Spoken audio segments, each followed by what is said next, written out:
Based upon my own studies of the subject, the followers of Muhammad have turned him into a sinless human being, in similitude to Jesus. How accurate is their assertion? It was the later Muhammadan exegetes who created the dogma of Isma', sinlessness of Muhammad, in emulation of the Christian one regarding Jesus. This doctrine of Muhammad's alleged infallibility, impeccability, and sinlessness emerged slowly over the centuries. This doctrine, a total and undeniable perversion of reality and fact, is based only on dogma, and not on any truthful record, since the Quran and Ahadith themselves repeatedly and unequivocally state and show that Muhammad was only a man, a mortal, who suffered their strengths and weaknesses of fallibility and sinfulness. Muhammadan scholars have only themselves to blame for their unsuccessful endeavors at perverting and tampering with the historical and their own theological records by attempting to make Muhammad seem incorruptible and infallible, contrary to the evidence at hand.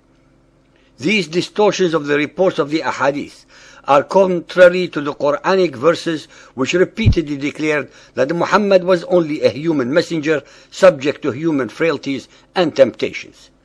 Ali Imran 3.144. Muhammad is no more than an apostle. Many were the apostles that passed away before him. Al-Kahf 18.110. Say, I am but a man like yourselves, but the inspiration has come to me that your Allah is one Allah. This verse shows clearly that Allah was already known as a god of the pagan Arabs long before Muhammad and his Quran.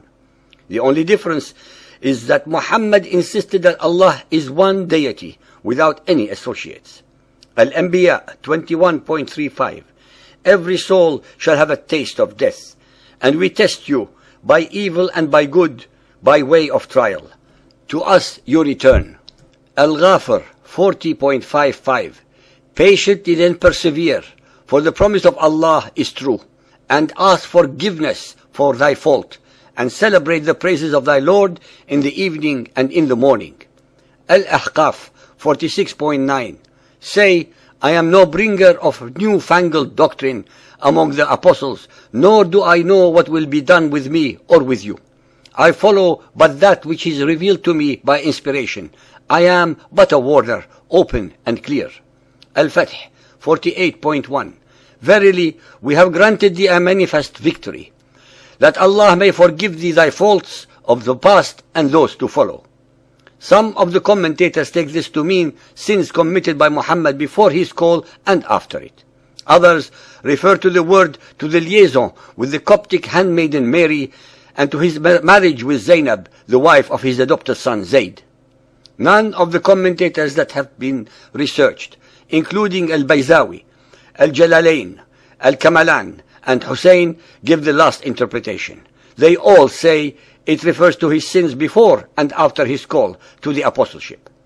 The hadiths are replete with sayings and stories that show Muhammad being as sinful as any other human being with similar weaknesses and strengths. Sahih al-Bukhari Hadith 1.46, narrated by Ubadah bin Samit. The Prophet said, I came out to inform you about the date of the night of Al-Qadr. But so and so and so and so quarreled. Its knowledge was taken away. I forgot it. And maybe it was better for you. Now look for it in the 7th, the 9th, and the 5th of the last 10 nights of the month of Ramadan. Muhammad, allegedly the greatest of the prophets, forgot the date of the most momentous instance of his life, the night when the first verse of the Quran was allegedly revealed to him by the angel Gabriel. Sahih Bukhari Hadith 1.394, narrated by Abdullah. The Prophet turned his face to us and said, if there had been anything changed in the prayer, surely I would have informed you. But I am a human being like you, and liable to forget like you. So if I forget, remind me.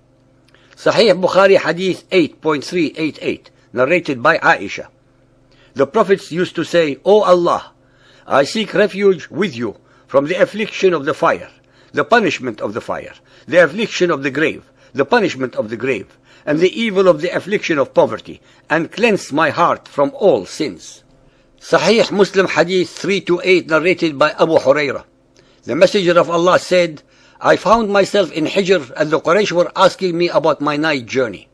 I was asked about things pertaining to Bayt al-Maqdis, which I could not preserve in my mind. I was very much vexed, so vexed as I had never been before. Then Allah raised it, Bayt al-Maqdis, before my eyes. I looked towards it, and I gave them the information about whatever they questioned me. Yet again, Muhammad, the alleged greatest of all the previous prophets, who had only hours earlier just returned from his night mythical journey, already forgot what the Temple of Solomon looked like, although he had just declared that he had led all the other prophets in prayers there a few hours earlier. Moreover, the listener should be made aware that in the days of Muhammad there was no Temple of Solomon in existence, since it had already been destroyed by the Romans 550 years earlier. Muhammad was blatantly deceiving and lying to his followers. Sunan Abu Dawood Hadith 5036, narrated by Abu al-Azhar al-Anamari. When the Apostle of Allah went to his bed at night, he would say, "O Allah, forgive me my sin, drive away my devil, free me from my responsibility, and place me in the highest assembly." Sunan Abu Dawood Hadith 5043, narrated by Aisha al-Mu'minin. When the Apostle of Allah awoke at night, he said, "There is no God but thou, glory be to thee. O Allah, I ask thy pardon for my sin, and I ask thee for thy mercy." Al-Tabari 6.75, Messenger, how did you first know with absolute certainty that you were a prophet? He replied, 2 angels came to me while I was somewhere in Mecca. One angel said, "Open his breast and take out his heart." He opened my chest and heart, removing the pollution of Satan and a clot of blood, and threw them away. And last but not least are the satanic verses that he uttered, as reported by Ibn Ishaq Sirat Rasulullah, as well as by Al-Waqidi and his Ashab al-Nuzul, Ibn Sa'ad in his Kitab al-Tabaqat al-Kabir, Ibn Jarir al-Tabari in his monumental Islamic history of the world, Bukhari Hadith 6.385, and others. Originally, the Quran followed Al-Najm 53:19. Have you seen Lat and Uzza and another, the third goddess Manat? These are the exalted cranes, Gharaniq, intermediaries, whose intercession is to be hoped for.